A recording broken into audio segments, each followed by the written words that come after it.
Even before we glimpse the standards, the magistrates, or the marble steps of privilege, Rome bound people's hearts with something more invisible, the belief that heaven and earth were watching every vow. In the early light over the Forum Romanum, with footsteps echoing on the paving stones, obedience did not arise only from authority in plain sight, but from a sense that if a rite fell out of rhythm, if an oath were betrayed, if a sacred sign were treated lightly, then the common order itself would crack. Their pietas, filial and civic duty or devout loyalty to God's parents, homeland, and the shared life, was not merely reverence toward the divine. It was obligation toward family, country, and community. And so, Roman power often wore the face of what was right before the gods, before it wore the face of sheer force. To understand how the Romans could keep so vast a world within a frame of order, we must enter this realm of belief first. And if you want to go deeper with me, subscribe to the channel to walk together on this journey. From that realm of belief, Rome cultivated a cord even stronger than writing, ancestral tradition, mos maiorum. It was not just old habits, but the weight of precedent, ways of acting repeated long enough to become living norms. Within that rhythm of life, the two censors did not merely record people and property. They also guarded public morals, judged the fitness of those seated among the senators, and presided over the purification rite at the close of the census term. When virtue was viewed as a duty before the gods and before the community, obedience ceased to be a reflex to the lash of power and became a fear of losing honor in the eyes of the living and the dead. Thus, in Rome, moral standards often walked side by side with ritual authority, a combination that led many to regulate themselves even when no one raised a voice in reproach. Yet if mos maiorum is the people's collective memory, pietas is the private pulse within each Roman chest. The ancients used the word for a reverent attachment to gods, homeland, parents, and bloodline, a duty that does not show off, but seeps into everyday life. For that reason, obedience in Roman eyes did not always look like a bowed head. Often it appeared as the voluntary shouldering of what must be done, the keeping of one's word, the standing in the place assigned within the common order. In sculpture and on coins, pietas was personified as a virtue worthy of praise, enough to show that Rome ruled not only by office, but by the qualities it wanted people to emulate.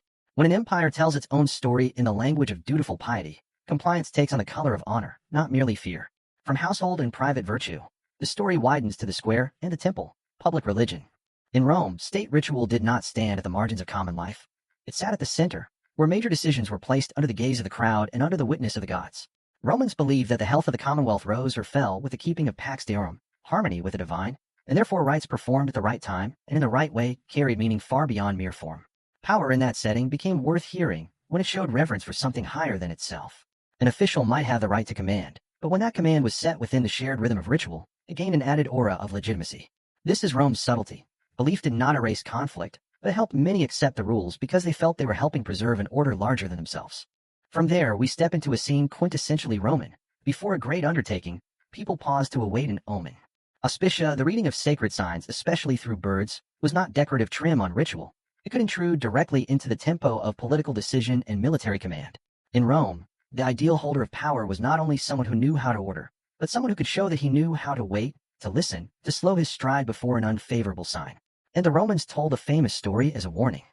Before the naval battle of Drepana, 249 BCE, when the sacred chickens used for omens refused to eat, the commander Publius Claudius Pulcher contemptuously tossed them into the sea, joking that if they would not eat, they could drink, after which he suffered a crushing defeat. Later Roman tradition linked this act to impiety and to the political consequences awaiting a commander. To Roman eyes, battlefield outcomes could look like the gods' final judgment on a leader's attitude. To ignore an omen and still win might be praised as daring. To ignore an omen and then lose was easily read as offense against the divine. Even if the tale carries moralizing color, it reveals something real. In Rome, contempt for sacred signs could damage both reputation and the very legitimacy of rule. And yet Roman belief lived not only in temples or in the sky of omens, it also anchored itself in the oath. Iusiorandum and sacramentum placed a person under a sacred bond, where words were no longer passing sounds but commitments bearing weight before gods and community. The origins of sacramentum lie in a sacral legal penalty, and later came to mean the soldier's oath of loyalty, showing how Romans imagined solemn commitment as buttressed by a power beyond mere paperwork or advantage. If you were standing in the forum with your family, your comrades, and a smoking altar before you, you would understand why a vow spoken in Rome was hard to treat as a private matter. When promise is laid within sacred space, obedience grows not only from command, but from fear of losing honor and the shelter of one's community. Nowhere is this clearer than in the military oath, the sacramentum militare. From that moment, a soldier did not merely join a unit, he entered a bond with a sacred hue, where obedience to the commander was understood as part of a vow offered before holy powers. Rome was famed for the endurance of its armies, yet behind the steady march and disciplined ranks stood a mental regimen forged day after day. There the vine staff, the vitus in a centurion's hand, carried two meanings at once, a sign of office and a tool of discipline, a visible emblem of the order the soldier had sworn to uphold. Ancient testimony and modern scholarship alike note the vitus as the centurion's badge and tie it closely to the maintenance of discipline. Thus, obedience did not depend entirely on watching eyes. It had moved inward. But Rome was held together not only by soldiers' oaths or officials' rights. It also stood firm through closer bonds, where gratitude and dependence wove together each morning. In the patron-client relationship, obedience rarely looked like blunt coercion. It passed through courtesy, greetings, timely presence, and the duty to repay favors received. Notably, these bonds were also covered by virtues such as fides and pietas, trust, reliability, faithfulness, giving them a moral coloring rather than the feel of mere bargaining. Rome thus maintained its layered order not only through public office, but through countless private threads linking person to person. There, belief in honor and family reputation made compliance a social habit repeated again and again until it sank into everyday conduct. If outside, in the square, people learned to keep forms before public ties, then inside the Roman home, compliance was sown through small gestures repeated each day. Under lamplight and the warm scent of fresh bread, the household shrine stood as a quiet anchor of family life. Galaras and penates, protectors bound to home, food, and continuity, were not remembered only on great occasions. They accompanied daily rhythm, from meals to brief prayers before important work. It was there that children learned early that order begins not in the forum, but at the threshold. The pater familias, when he led the household right, did not only display rank. He enacted duty, care, guardianship, and transmission. Thus, Roman obedience often took the shape of a habit nurtured by reverence before it became rule in the wider world. From the family shrine, belief leads onto a much larger stage, reverence for the emperor. Under Augustus and his successors, Rome did not make the ruler a god in only one way. In many places, devotion centered on the emperor's genius and numen, gradually preparing the path for deification after death. What matters here is not only theology, but the political effect of shared ritual in an empire of many languages and customs. It created a recognizable rhythm of loyalty from one city to another. Yet that rhythm was never uniform. In the Hellenized Greek East, cities in Asia Minor, Syria, or Egypt, people had long been familiar with honoring kings with divine qualities since the post-Alexander dynasties, so incorporating the emperor into ritual life could feel more natural. By contrast, in Rome itself and much of Italy, republican memory remained strong. People were more cautious about calling a living man a god, and instead emphasized honoring the emperor's genius or numen, reserving public deification for after his death. That regional difference deepens the Roman picture beyond surface unity, an empire stitched together by common ritual, yet always forced to adjust the expression of authority to each place's political memory and religious habit. The wider the empire grew, the harder the question became, how far could a common ritual travel before it struck the boundary of local faith? In many provinces, reverence for the emperor was not simply imposed from the center. Cities often took the initiative to build temples, institute festivals, and use those rites as a sign of their place within Roman order. Thus, political compliance often moved along the routes of civic honor, through local councils, through holidays that made people feel they belonged to a world larger than their hometown. Yet at the same time, levels of acceptance varied widely. In some places, the rites blended into existing traditions. In others, they were met with caution. The difference reminds us that belief can extend authority, but it can never erase a community's identity by a single common symbol. When central ritual met lands with durable religious memory, the limits of compliance began to show. For many communities, especially those that placed ultimate loyalty in one single god, joining certain public acts of reverence was no longer mere political etiquette. It became a question of conscience. Here Rome faced not simply disobedience, but a different kind of loyalty, quiet, persistent, willing to bear loss for what it could not concede. Thus, religious resistance within the empire did not always take the form of open revolt. Sometimes it was only a refusal to participate in what seemed a minor rite. In such moments one sees clearly, authority can demand presence, but inner belief decides whether people truly comply. Imagine you are an official in a distant province, with a crowd waiting for the ceremony to begin, and an order behind you to keep the peace. What do you do when a group refuses the rite on grounds of conscience? The question reveals Rome's finesse. In many periods, responses were not entirely uniform, but depended on local circumstance and on the ruler's temperament. This did not make authority weaker. It showed Rome's habit of governing by weighing public order against on-the-ground reality. Yet that flexibility had limits. When the authorities believed refusal threatened the empire's shared blessing, tolerance could narrow very quickly. And then conflict exposed something essential. Rome needed compliance not only to preserve outward calm, but to safeguard a sacred order it believed sustained the common fate. Still, it would be a mistake to see the limits of compliance only in rare moments of strain. Most imperial life flowed through far more familiar rhythms, seasonal festivals, household prayers, guild rites, and gestures of reverence repeated until they became habit. In that cadence, Rome created a feeling of belonging without constantly emphasizing command. One might not philosophize about authority, yet still follow the common order, because one had lived one's whole life amid sacred markers linking temple, home, neighborhood, and forum. This is the quiet strength of belief in Roman life. It made compliance something familiar to the hand, the eye, the heart. And when habit already wears the shape of what is right, authority often needs to display its weight less. From here, we can see a deeper layer. In Rome, the most durable obedience often arose not from immediate fear, but from teaching people to read the world as an order of signs and duties. Omens, oaths, household shrines, civic festivals, reverence for the ruler, none stood alone. Together they formed a shared language through which each person learned where they belonged. When that place felt meaningful, people could endure heavier demands, and they also held themselves to stricter standards. This is part of Rome's fascination for later ages. Alongside roads and armies, they knew how to turn belief into a way of life with form, rhythm, and endurance across generations. And that endurance made obedience look more natural than coerced. Yet every order built on belief carries a quiet question within it. What happens when people perform every rite, yet reverence is no longer intact? Romans knew this anxiety too. That is why virtues like pietas, pietas, and gravitas were not only praised in literature, they serve as measures of honor, standards by which society watched itself. When an office holder appeared in ritual, the crowd did not judge only whether he performed the gesture correctly, but whether his character matched the gesture. If the distance between symbol and person grew too wide, authority might still endure, but respect would thin. Seen this way, Roman belief both supported obedience and placed a moral burden upon the powerful. They had to do more than command. They had to embody what deserved to be obeyed. Imagine you are a citizen in a frontier city, speaking another language, worshipping other gods, yet each year still attending festivals named for the emperor. What makes you attend? Faith, civic etiquette, or the need to keep business peaceful? The answer is likely all three. And that mixture is the reality of the Roman Empire. Obedience is rarely pure. It can be woven from sincere reverence, local advantage, communal pressure, and the desire to avoid disruption. Rome succeeded in part because it accepted that mixture, so long as the common rhythm held. But mixture is also fragility. When crisis comes, what once harmonized for convenience can separate quickly, revealing what was deep faith and what was only ritual shell.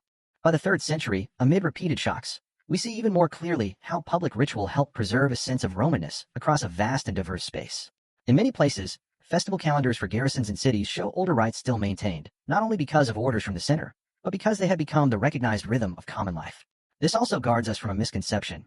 Rome was not always closed to foreign cults. On the contrary, it often proved flexible in adopting, blending, and placing local gods within familiar frameworks. Yet because it treated common ritual as the work of preserving harmony with the gods and with community, Rome was especially sensitive to acts seen as withdrawing from the shared cadence. When people stand together in one rite, they affirm not only the sacred but one another, and in that moment political compliance is reinforced by belonging, which is often sturdier than coercion alone. Then a different order of belief began to grow within the empire, and the old question returned with new weight: how far may earthly authority press upon conscience? The spread of early Christianity sharpened the dialogue, not because Rome suddenly hated all new faiths, but because many believers refused to participate in rites the authorities considered tied to the empire's common blessing. We should be clear, Roman punishment often targeted not private belief as an abstract idea, but the refusal to join public ritual, an act that could be read as breaking Pax Deorum, rupturing harmony with the gods, and thus endangering the common safety. So the conflict was not only about ritual, but about the foundation of obedience. One side saw public rites as the duty that upheld order, the other saw refusal as a boundary of conscience that could not be crossed. There, Rome's deepest limit became visible. So if we ask how belief affected obedience in Rome, the answer cannot be only, it made people more compliant.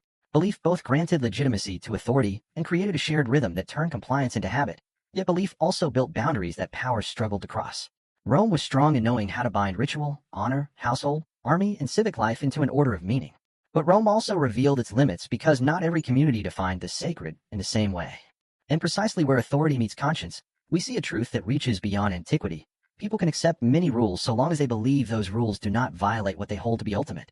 At that boundary, where authority meets conscience, the Roman picture becomes deepest, and also most modern, adaptable, and sometimes defeated by that boundary. An empire often weakens not when ritual disappears, but when ritual remains while belief is faded.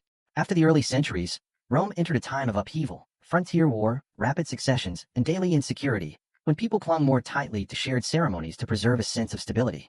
Festivals, prayers, public, and household shrines continued to connect communities to Rome's cadence, as if the empire still spoke with one voice across many differences. Yet in that moment, a quiet question grew. What keeps people within the rules? Habit, advantage, or genuine reverence? When belief and rite no longer fit tightly, obedience may still continue, but becomes fragile under crisis. That is when we begin to sense a deeper shift in the empire's soul.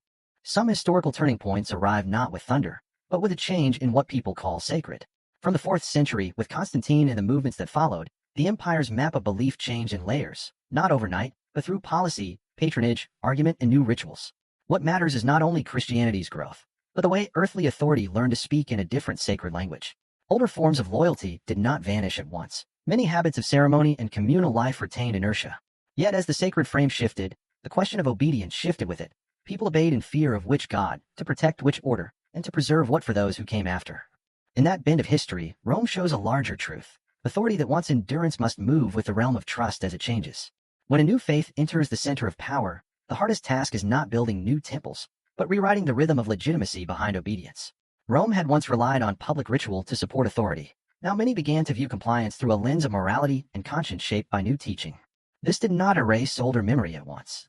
Instead, for a long time we see layering, familiar ceremonies, an older language of power, and new explanations of duty, loyalty, what must be held, what cannot be conceded. That layering is the complexity of late Rome. The empire did not simply change clothes. It negotiated with its own memory. And in that negotiation, obedience persisted, but increasingly demanded a deeper justification than mere habit and ancient custom. Imagine you are the leader of a city, with a crowd of different customs in the forum.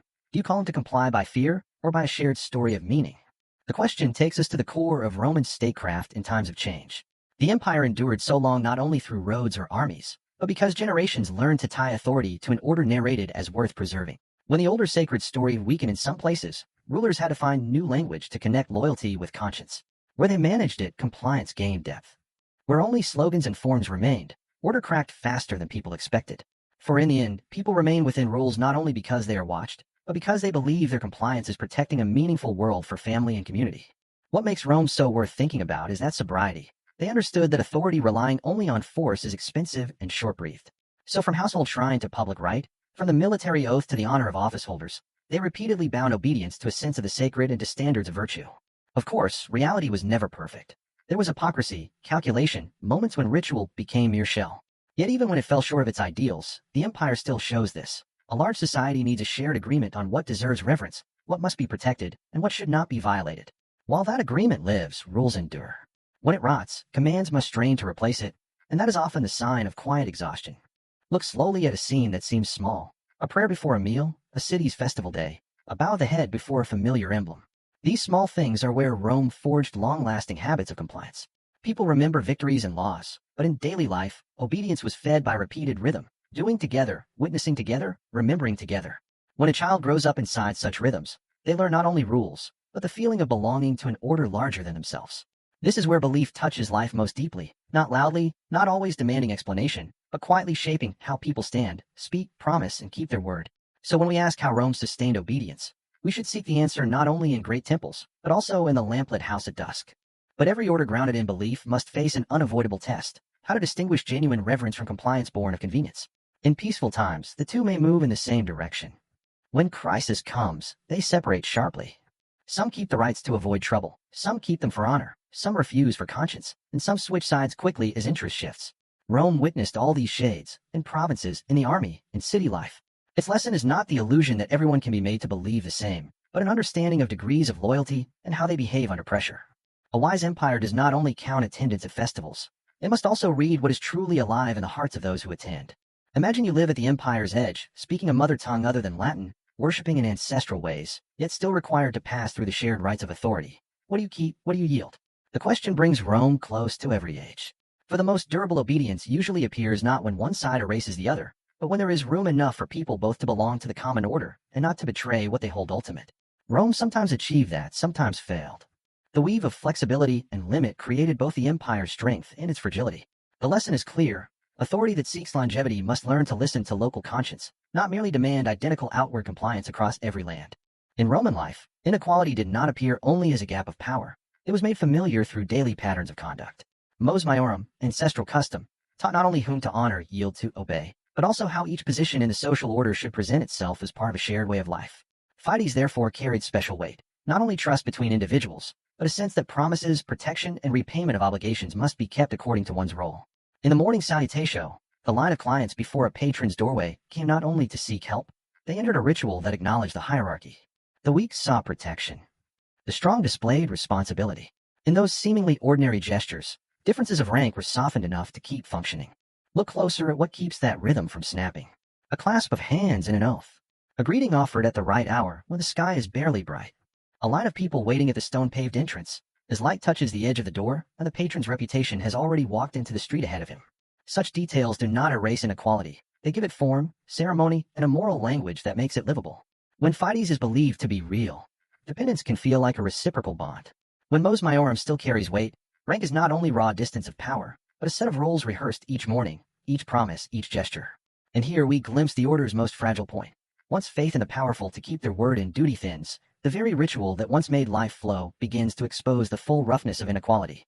In the later period, what changed was not always the visible right, but the invisible support behind it.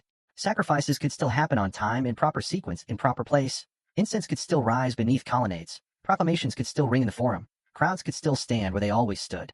But when those at the top no longer maintained dignitas, the dignity bound to office, and auctoritas, the moral authority that draws voluntary obedience, the same ritual began to change color.